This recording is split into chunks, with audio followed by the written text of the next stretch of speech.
Why don't you start by introducing yourself and the other members of the band that are not with us today, if you don't mind? All right. I'm John Kelly. I play bass. Um, and then we've got Graham Brooks. No one else is here, but we got Graham Brooks plays guitar, Sasha Sims vocals, and Dylan Blake on the drums. Okay, very good. Before I forget, I want to give a big shout out to Clawhammer and thank them for hooking us up. So those guys rock. Yeah, absolutely. They do a great job. It's been awesome working with them. So why don't you how long has the band been around? How long have you guys been together? We've been around probably about 3 years at this point. We started out as an instrumental trio under the name At Battle. And then this guy from California threatened to sue us because he had the same name. Of course. Yeah, it was ridiculous. So, we didn't have money to send a lawyer out to California and fight it or anything, so we figured might as well change the name. And honestly, it was kind of, I think it was kind of a good thing. People kind of had a hard time saying the old name, At Battle. And it was right around the time when we added our vocalist, Sasha, to the mix. So, I think maybe it was honestly a good thing, and, because our sound changed a lot once we added vocals. Yeah, I tell you, when I first heard you guys, I'm like, first of all, I'm like, these guys rock. But the other thing I really like about you guys have very unique sound that you don't find out there. It's very refreshing. Oh, thanks. Yeah, that's great to hear. And yeah, as far as our songwriting process, we really just go with it and try and be as open as we can to different ideas. And the original concept for the band was to be like some sort of a fusion band or something like that, and just like play gigs on the weekends and like make some money. And that didn't happen at all. We started writing original material, and it was just taking a more metal type approach. But we try and just whatever sort of ideas we have, we just follow it. Whether it necessarily would usually fit in a metal song, it just doesn't matter. We just go with it, and hopefully it works. All right, very cool. I tell you, I've been playing your tracks on my show, and the listeners have been enjoying and digging it. So, from my perspective, it works. So, good job. Cool. That's great to hear. So, I guess you kind of mentioned, for writing, what is the process for you guys? Is there one person that kind of writes everything, or do you guys kind of do like a collaborative get together and jam and just kind of figure it out? Oh, it's fairly collaborative. Usually, someone will come in with a riff, or Graham will come in with a melody or some chords, or Dylan will have a drum beat or something, and then we kind of just build it from there. We practice one thing until we've got it solid, and then figure out what the next part needs to be. The vocals always come last. That's always the last step in our process. But yeah, we just try and come up with one part and then come up with another part and figure out how to transition between the two. Okay, very cool. And how often do you guys all get together and practice, like on a weekly basis? We try and practice at least once a week. We just lost our practice space. They're renting it out to turn into an art gallery or something. So right now we don't really have a spot to practice, so that's going to kind of throw a wrench in the works for the upcoming months. So hopefully we'll find another spot soon. Don't they realize music is art too and is more important?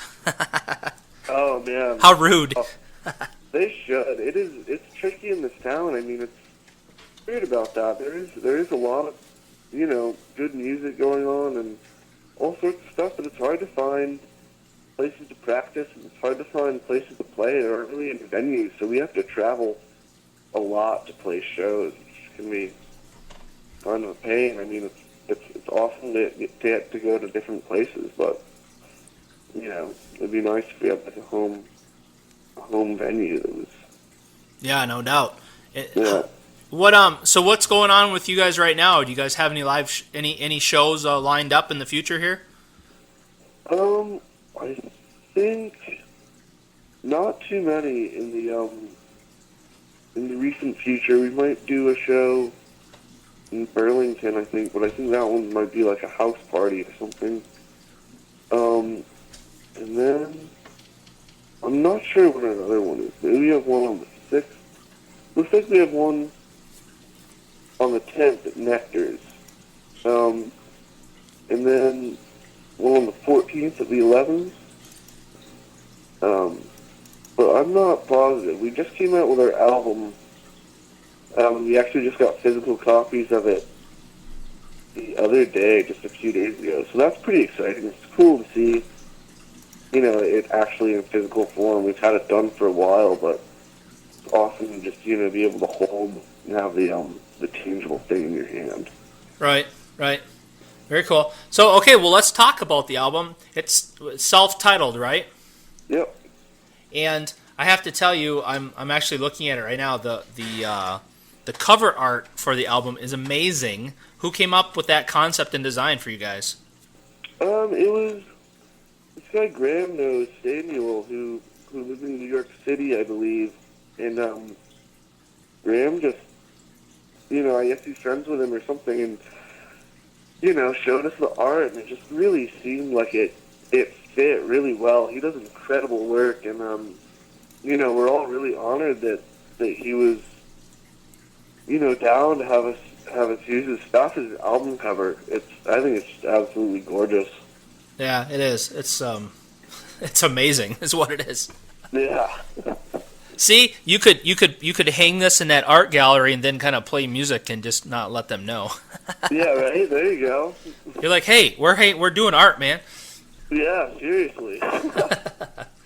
Very cool. So for this album, when has it actually hit stores yet, or has it actually been released? I mean, not really.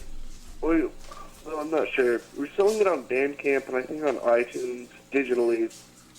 And then, we just did a disc maker's run.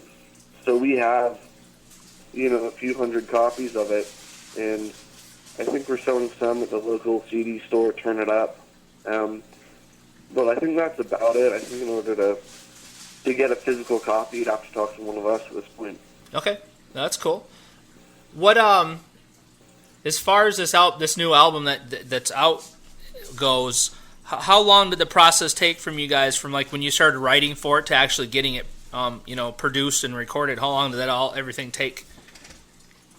Oh wow! I mean, if you take into account writing for this album, some of the songs on it are probably at least 2 years old.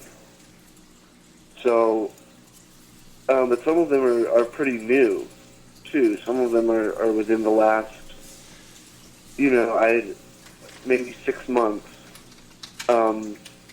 We started the recording process took about a year, all said and done, which, a bunch of scheduling conflicts and everything and weather stuff, made it go kind of slow. But I think that really ended up being a good thing because we were able to cut some songs that weren't working out quite as well, and we wrote new stuff and were able to record that. So I think, the fact that it took that kind of lengthy process, really worked out better in the long run. Right? Yeah, makes sense. What recording studio did you guys use to record? We went with PDP Productions down in Greenfield, and worked with Brian Westbrook, who's he's the drummer in Lich King, and it was just awesome. It was really, sometimes going into the studio can be a real pain and it's stressful, and You know, everyone gets kind of pissed because you have to play your part right a bunch of times. Right? But it was fine. You know, I mean, he's a really great guy to work with. It was laid back, casual, but also really, you know, professional. He knew what he was doing, absolutely, and he just like knows how to get good tones, mixed it well. It was really just a pleasure to work with him. So was he good at giving you guys advice too? Yeah, absolutely. And he definitely, you know, helped out quite a bit on it. He knows a lot about metal. He's in a band, so Right. yeah. Okay, very good. So here's a question for you. What kind of musical influences have you had in your life growing up, or I mean even to this day, that, you know, got you into music and helped make you want to do something like this? Well, for me, my dad is a music teacher at the high school, so that was probably a big influence. You know, and he actually plays the saxophone on the first two tracks of our album. So, you know, I've always been exposed to music a lot as a kid, and you know, yeah, I guess that's it. You know, my kind of like, you know, my dream throughout high school had always been kind of, you know, realistically work a crappy job and like play in a sweet band. So there you have it. Very good. Okay, so you mentioned at the beginning, you know, having to change the name of the band and all that, but how did you come up with Barishi for the name of the band? Where does that come from? Graham came up with that one. I think it's a Mongolian shaman that does bone setting, and they're supposed to have like X-ray powers, you know, so they can see your skeletal structure and know how to heal it. So he came in with that, and you know, it took a while to kind of adjust to it. I liked the old name, but you know, after like a month of thinking about it, it seemed like a good fit. Because I mean, that's pretty cool, and it just sounds like a pretty sweet, you know, it just sounds good. Yeah, it does, and then the story behind what it means is pretty. I'm going to go with that's pretty metal sounding. Yeah, absolutely. Some dude with X-ray powers, you know? Come on. Yeah, right? Okay, so where is a good place for people to find out more about the band? What social networking and websites do you guys use? Facebook is probably the best way to follow the band. We're pretty good about updating that one as much as we can. Yeah, I'd say Facebook, and if you want to hear the album, check out Bandcamp, 'cause it's streaming there, so yeah, I think between those two. Okay, very good. So what, you know, you've just recently released the album, so kind of what are your future goals for the band? What do you guys hope to do next? We'd love to tour in support of it, do a kind of a bigger tour, which we haven't really done yet. We've done like little week-long, you know, excursions around the Northeast. So something larger would be cool. So we're working on setting something up. Hopefully this summer we'll be able to get all that together and, you know, just continue to write songs and get better and tighter as a band and, you know, yeah, get better as songwriters. Okay, very good. Well, and if you guys, if you happen to make it to Michigan, make sure you let me know and give me a heads up. Yeah, absolutely, man. Because there's some good little venues around here that would probably fit your music style perfect. So Cool, that would be great. Yeah, we'd love to. So here's a question specifically for you. If I grabbed your iPod or your MP3 player, what bands would I find you listening to right now? What am I listening to right now? I've been into this band, B. Ortiz from East Hampton. They're pretty sweet. They've got, I mean, all through high school, I grew up listening to like, you know, Sonic Youth type stuff and Dinosaur Jr. and Fugazi, things like that. And they're sort of in that sort of vein and are really local, and I think they're just killing it. Okay. So that's one, yeah. Very good.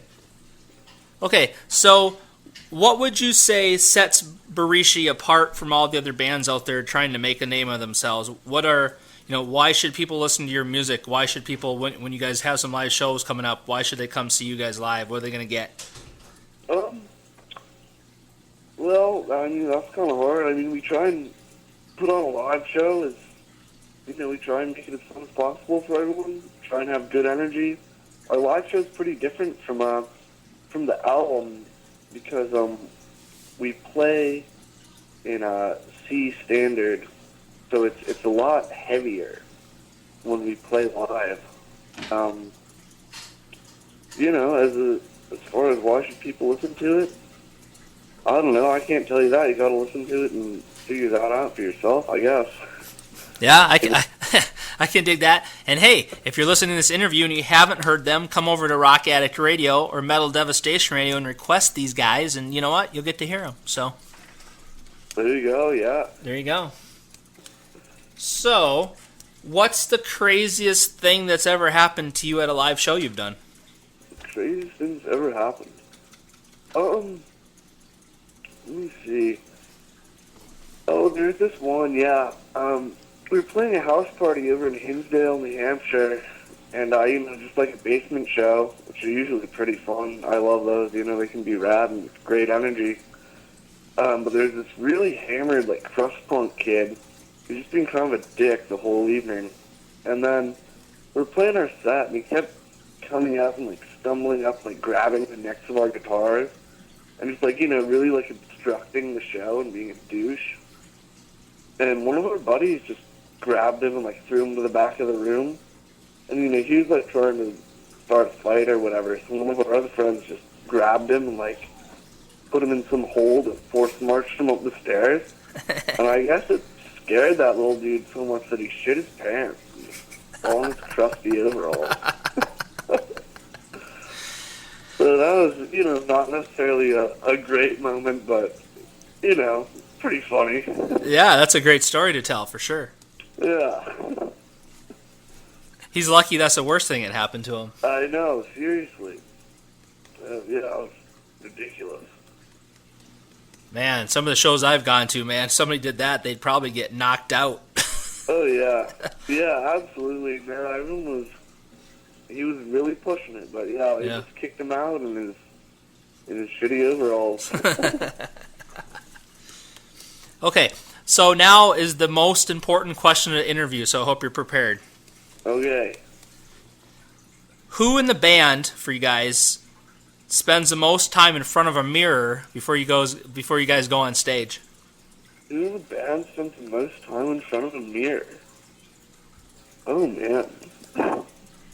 That's interesting. That's my curveball question. That is quite a curveball question. They're all probably listening, too. I don't know. I mean, we've all got to make sure our hair is looking pretty pert before the show and stuff, I guess maybe me. Gotta make sure it's all... That's a lot. You sure it's not the drummer?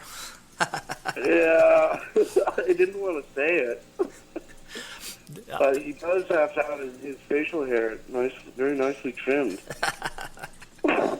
I find the drummers get called out a lot when I ask that question. It's kind of funny. Really? Yeah. I think it's kind of a toss-up. All right. Is there anything else you would like to tell the world? Anything else you'd like to tell people that are going to hear this interview about Barishi that I've missed? I think we covered it. Just, thanks everyone who's listened to it and enjoyed it. We hope you enjoy it. And if you, if you haven't heard it, check it out. You might like it. Yep. And I can attest to that. I think you will like it, actually. These guys are killer metal, and they have a unique sound that you're not going to find very much out there, which is, again, why I appreciate it. So, Because trust me, I get sent a lot of music that all sounds the same, buddy. That's awesome. Thank you so much. That's great to hear. Okay, the last thing I'd like to ask is I'd love a couple radio liners from you, if you don't mind. Yeah. So the first one, you can say your name and that you're listening to rockaddictradio.com. Oh, and throw in there that you're, from the band Barishi, too. Okay. This is John Kelly from Barishi, and you're listening to rockaddictradio.com. Okay, perfect. And then the second one, same thing, but that you're listening to metaldevastationradio.com. Okay. This is John Kelly from Barishi, and you're listening to metaldevastationradio.com. Perfect. And then the last one, specifically for my show, you can say this is John from Barishi, and you're listening to DJ REM. All right. This is John from Barishi, and you are listening to DJ REM. Okay, very cool, man. Appreciate it. But the reason I'm having you make them for multiple stations there is on my Wednesday night show, I actually simulcast on 2 stations. So. Oh, cool. So I like to get both those thrown in there, and then obviously, I love to play the band's tracks, but before I play it, to play the one for me. So. Yeah, absolutely. Makes up for a nice little intro. So. Yeah, very cool. Okay, well, thanks again for taking time to talk to me. Yeah, thank you, man. Really appreciate it. Please make sure you tell everybody in the band I said hello, and someday, hopefully, we can do this again in the future, and maybe even get the band together to talk. So. Yeah, absolutely. So. Okay, well, take care, man. Have a great day. Cool, man. Yeah, thank you so much. All right, bye. Bye.